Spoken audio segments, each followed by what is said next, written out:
Hi, everybody. At C.L.A.S.S, we're really pleased to be back with you with our Smart Interview series for a very special topic, and it's an event really, with the help of a very special person and friend that we will introduce a little bit later. Special event, Salone del Mobile Milano Design Week is taking place. This worldwide event dedicated to design and all its representation. And the key thing is that the main theme this year will be Materia Natura, a concept that encourages a thoughtful design culture by delving into the profound connection between these two keywords, emphasizing sustainability as a guiding principle and fundamental value in creative and design processes.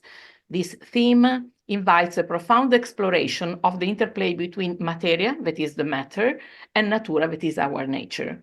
So, Milan Design Week 2024 team provide a significant opportunity to explore and unveil various dimensions in which nature can serve as a wellspring of inspiration, design material, and guiding for sustainable future.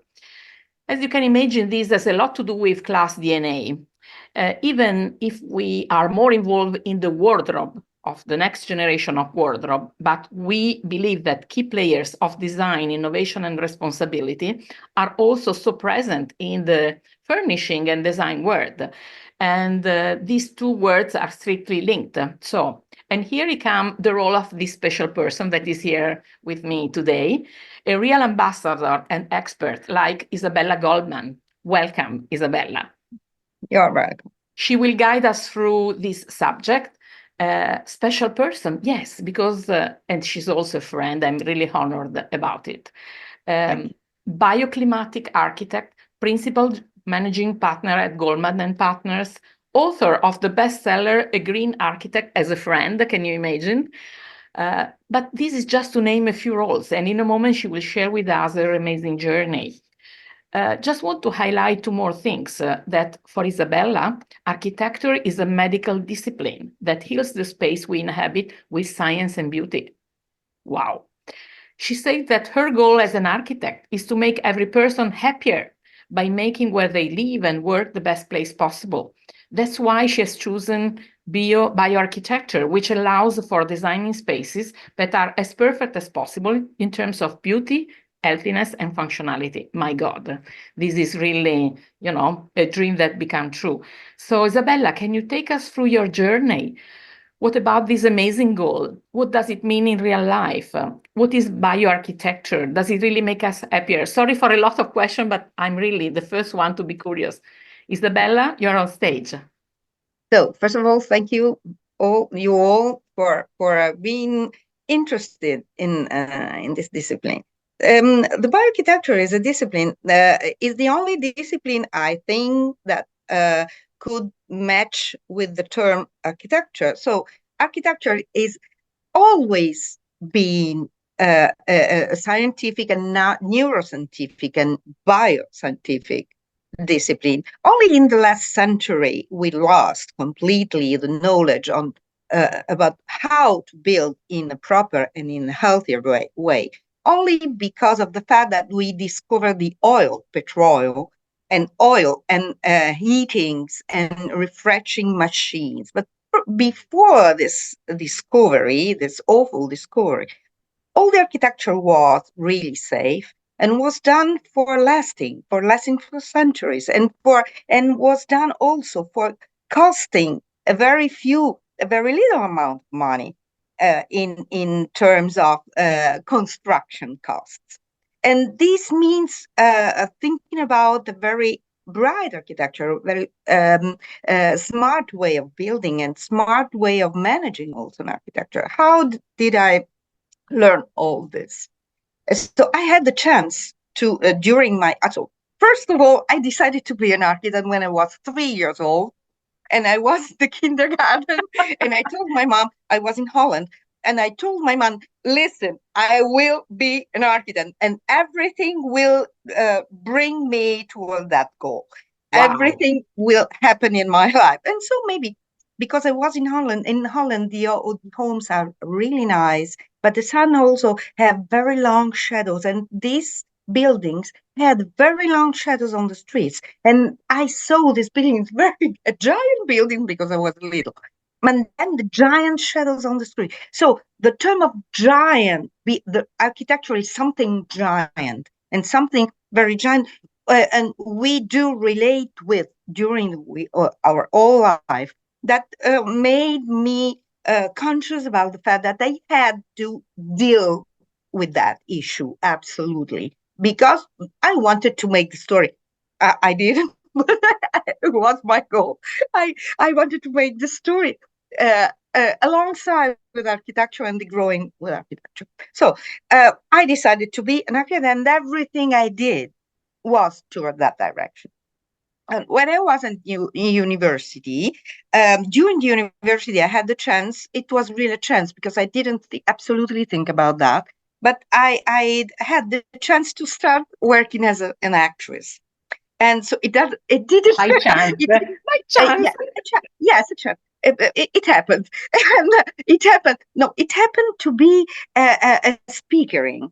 It was a time of where when the private TVs were born in Italy. There were so many, and they were looking for people working in it, speakers and journalists and so on. So I was very young. All young guys and girls were involved in this new development of private TVs, and so I had really a chance and to do everything. So I read the news, and then I read everything. I worked as a lecturer in the same private TV, and then I grow up obviously, and I went working also in the RAI. That's the biggest broadcaster in Italy at that time. And I had the chance to work as an actress, but I wasn't absolutely interested in that. I but I realized that it was the only way for entering the set design.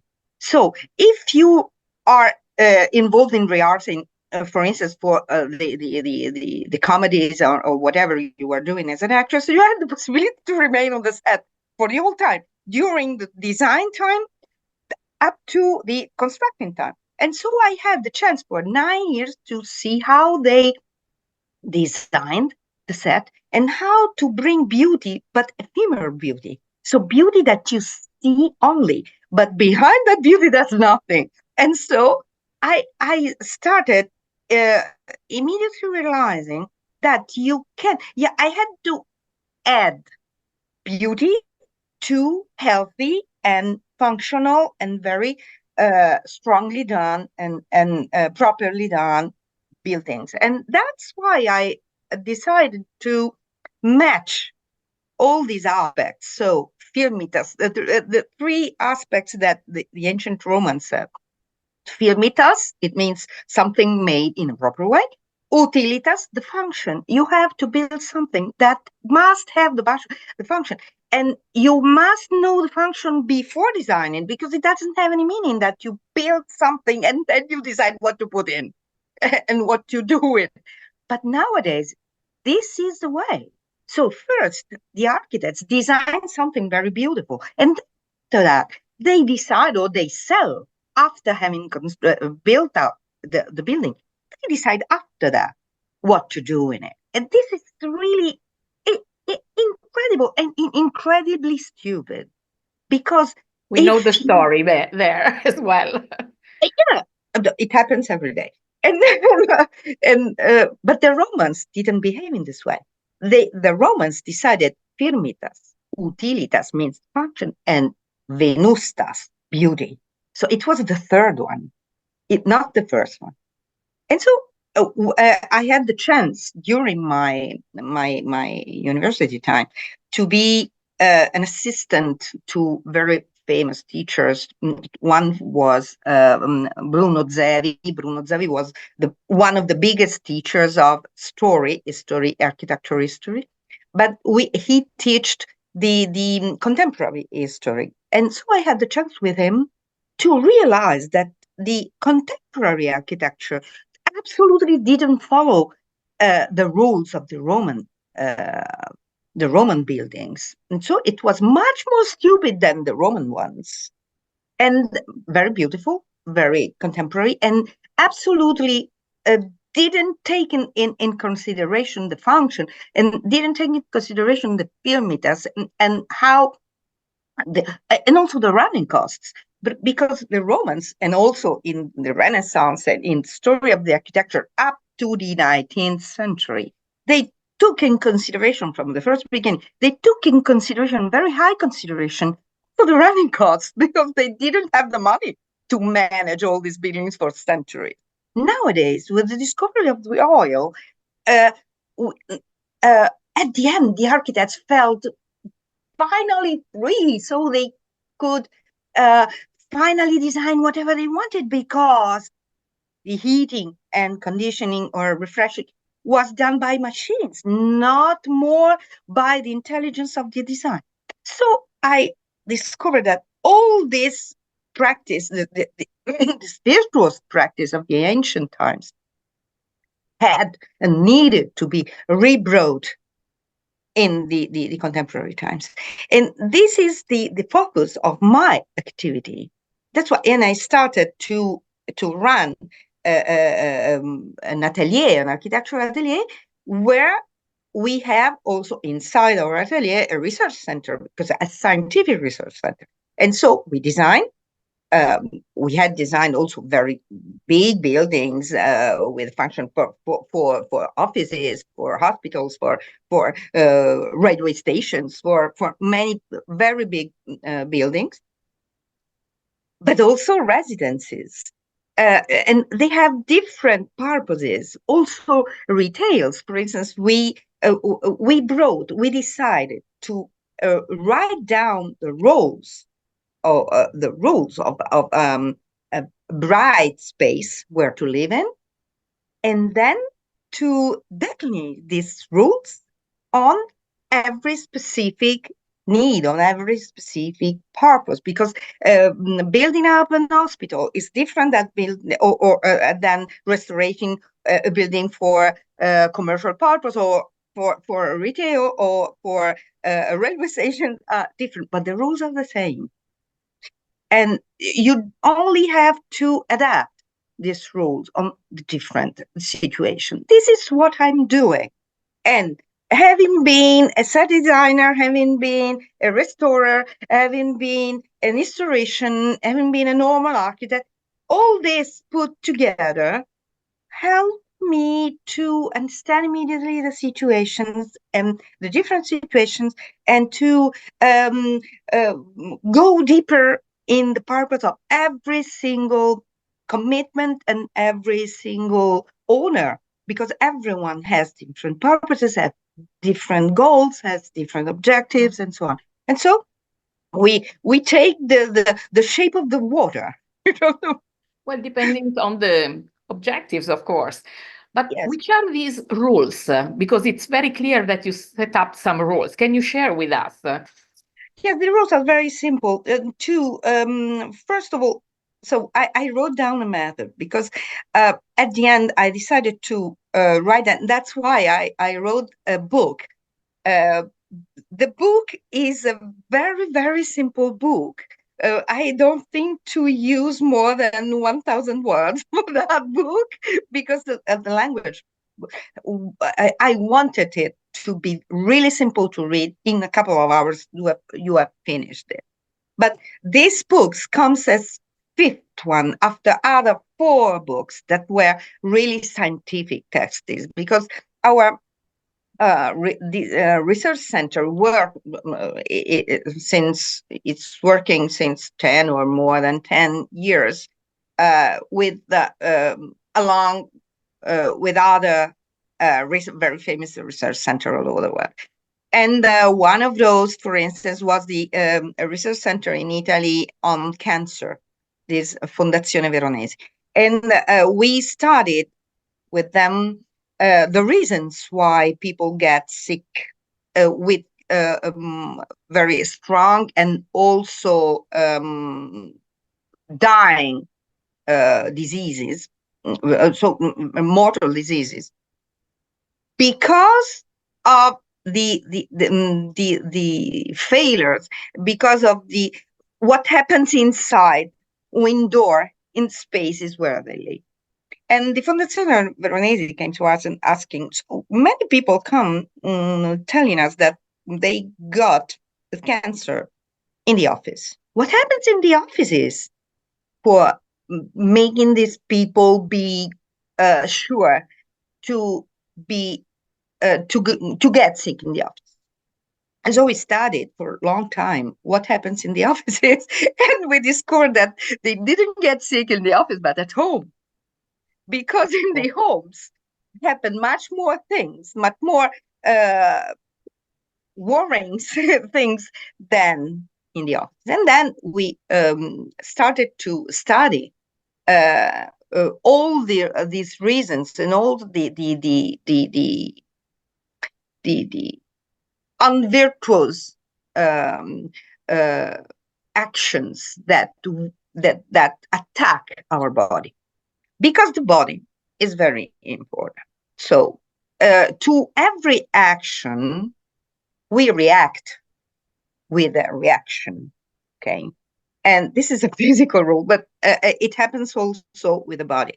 So our body reacts to everything is indoor in a space where we live, and reacts producing something, producing happiness, producing depression, producing diseases, producing cancers, producing very severe also reactions. But we can prevent all this with virtuous actions inside the home. For instance, the pollutions are the worst ones. Pollution coming from furnitures, pollution coming from finishings, pollution not only coming from heatings or conditioning, air conditioning, but pollution comes from materials, from everything surrounds us inside a home. So we have to know in advance what we are putting inside a home.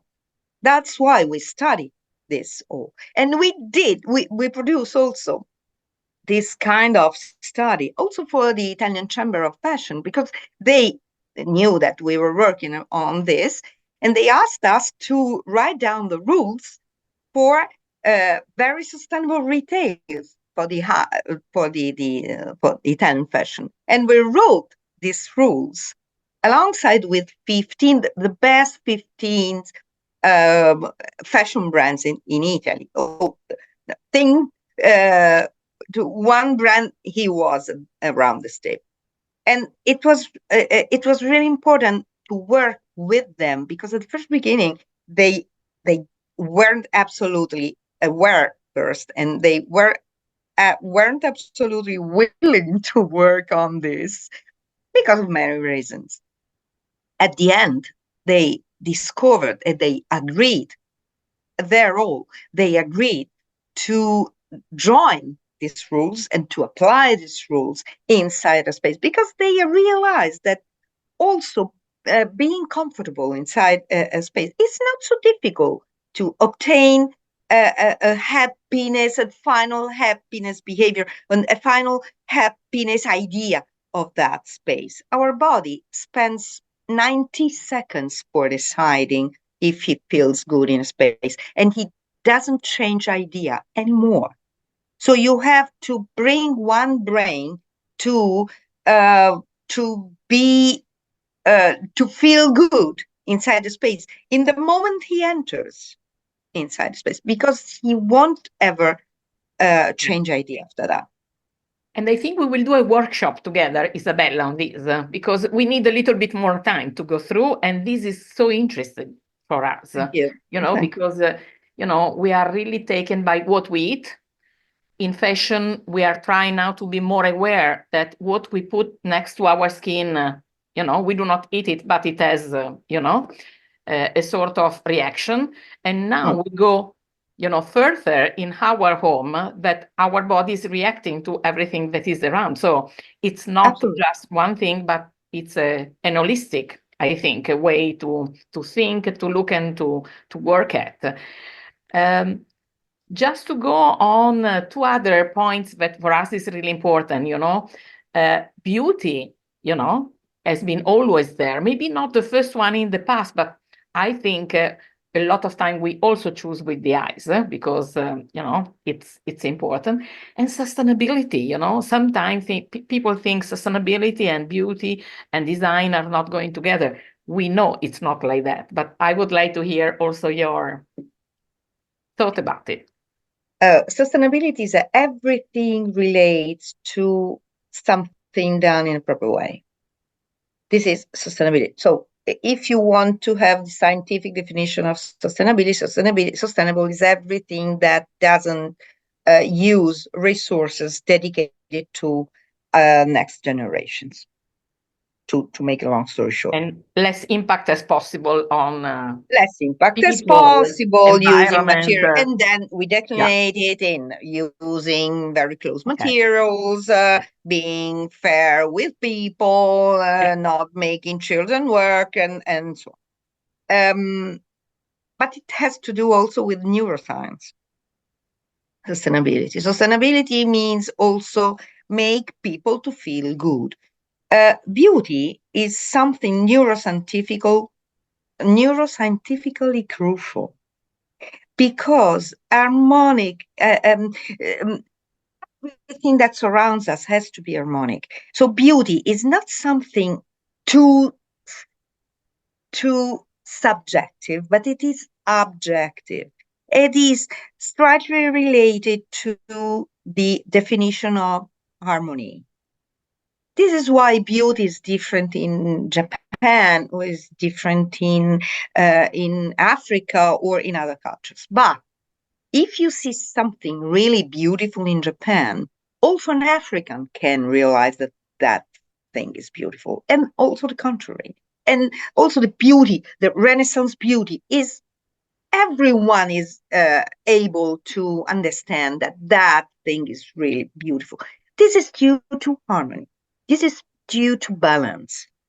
And this is why it's very easy to transmit the concept of beauty, also because we are animals, okay? And as animals, we have immediately the consciousness of our dimension. So we know what is dimension of our arm, of our leg, and we know also how must be, in terms of dimension, the space where we can really feel good. It's different from animal to animal, but we are animals too. We are mammals. And we know exactly, every one of us is different, but we know, each one of us knows perfectly which is the right dimension for himself. Okay? This means that we know exactly what is the rule of harmony for us. But then there are some universal rules. The universal rules is the rule of Fibonacci, is really, and we use it in our research center, and you find the rule of Fibonacci in every global culture. Declinate in very ways, but you find that rule because you find that rule in a rose, you find that rules in an ananas, you find that rules in the cosmic, you find that rules is not me that invented that rule, but it is a rule, a dimension rule that we find in vegetables, in mammals, in animals, and also in our brain, and also in our way, to immediately understand that we are surrounded by a balance space. The balance is the entrance of beauty feeling. If you see the balance in terms of dimension, in an ergonomic balance, you immediately feel an ergonomic beauty. Then there are the colors. The colors are subjective aspect to add to the concept of beauty. They relate with our culture, with our memory, with our childhood, with the light we experimented where we were really young child, and so on. The light is another aspect we relate with, and that conditions our feeling of beauty. And also, the light's very important for us for feeling good or not, because the light of the sun is full of different colors related to the time of the day we are in. For instance, in the morning, the light is full of the blue color. But there is a meaning, because the blue color stimulates the production of cortisol, and cortisol is the hormone of activity. But toward the sun reaches the zenith around noon, then he starts losing completely the blue color and starting uh, uh, going toward the yellow and the orange color. There's a reason, because the yellow and orange color, the eyes, we send informations to the brain. Oh, watch out! It's time to produce melatonin, because melatonin gets along with us towards being relaxed, and then towards the night and towards having a nice sleep. All this is called chronobioengineering. In chronobioengineering, this helps every animal, and also the plants and also vegetables, to have rest or to go to be in strong activity. The sun, that's why animals are related with sun, and their behavior also is related with. And we are mammals, and we are related with the sun, and our houses too have to be related with the sun. It's very complicated. It's not complicated. It's complex. Complex, but not complicated. No, I think, we are going to meet again. We are going to have a deeper session, about the different arguments. But just to close today, these amazing moments, some hints for the people that is, listening to us, looking at our video during the year, which are, little things, but can help to live little better. Tips. Little tips. Yeah. Yes. Well, first of all, the most important thing to obtain inside our homes is to have a windy home. Let me say, to have air circulation, natural air circulation inside the home, not remaining with closed windows, and not having windows that don't allow the air to go in also in a natural way. And why this? Because we need to have air quality inside our homes. And this is very simple to obtain. Creating a natural little wind, not during the whole day, but at least for 20 minutes, 20, 30 minutes, in order to clean the air. Because if we clean the air inside our homes, we throw away pollutions, we have the possibility to feel also much better, because we feel in a situation like being outside, like being outdoor. And how do you obtain this effect? To make a home much more cleaner in terms of air quality, you have to create a windy home, a little not windy for the whole day, for 30 minutes, a windy 30 minutes. To obtain it, it's very easy to obtain it. If you open a window in the hottest side of your home, it could be towards the south or towards the west. These are the two hottest sides of a home. And if you have the possibility to open another window on the coldest side of your home, the air will come in from the cold side, because the air is a gas and looks always to something hotter, and it will it's strange, but the gas behaves in this way.